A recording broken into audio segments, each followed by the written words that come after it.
It turns out, decriminalizing sex work may not mean what you think it does. It's actually designed to protect women by eradicating the sex trade altogether.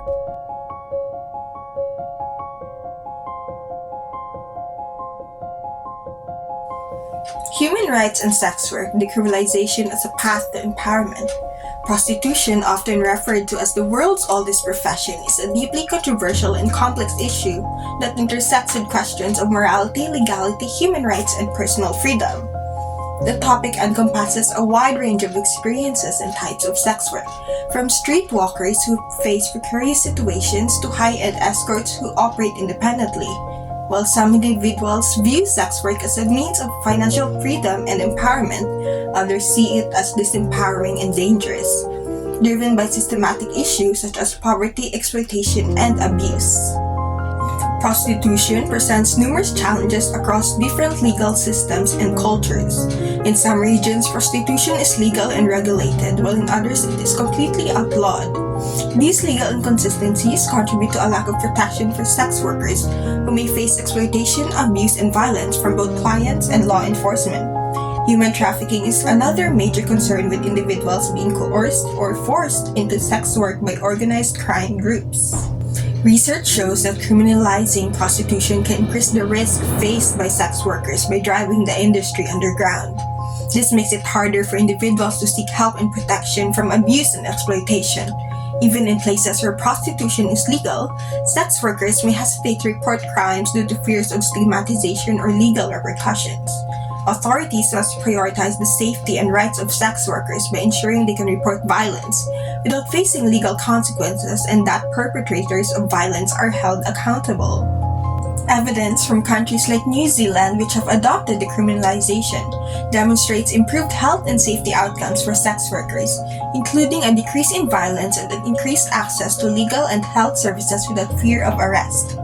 This supports the argument that decriminalization can lead to better protections for sex workers, highlighting the importance of taking a nuanced and respectful approach on the issue.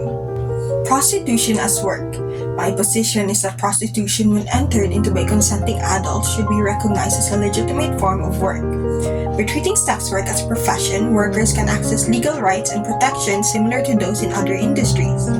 This includes safety hazards, labor rights, and the ability to seek legal recourse against exploitation. In areas where sex work is regulated, positive outcomes have been observed, such as a decrease in crime and the provision of essential rights to sex workers. Recognition aligns with broader human rights principles, including the right to self-determination and personal autonomy, ensuring all individuals, regardless of their occupation, have a dignified life as guaranteed by the Constitution. Comprehensive support systems. Decriminalizing prostitution should be paired with comprehensive support systems for sex workers, including healthcare, legal aid, social services, and programs for alternative opportunities for those who wish to leave the industry. This support addresses economic challenges, lack of training, and potential drug abuse. Access to healthcare and other services help maintain the well-being of sex workers without fear of prejudice or harassment. Additionally, sex workers should have the same legal protection as others, allowing them to seek justice and work safely and securely. Addressing root causes. Efforts must be made to tackle the root causes that lead individuals into prostitution, such as poverty, inequality, and lack of education. Social policies focusing on poverty alleviation, education, and gender equality can reduce the number of individuals who can enter sex work out of desperation. Many individuals, particularly young girls, enter prostitution due to financial necessity, drug dependency, or histories of abuse and violence. Providing access to education and skills training can help them find an alternative source of income. Addressing these underlying factors can help prevent individuals from being pushed into sex work industry and improve overall societal well-being.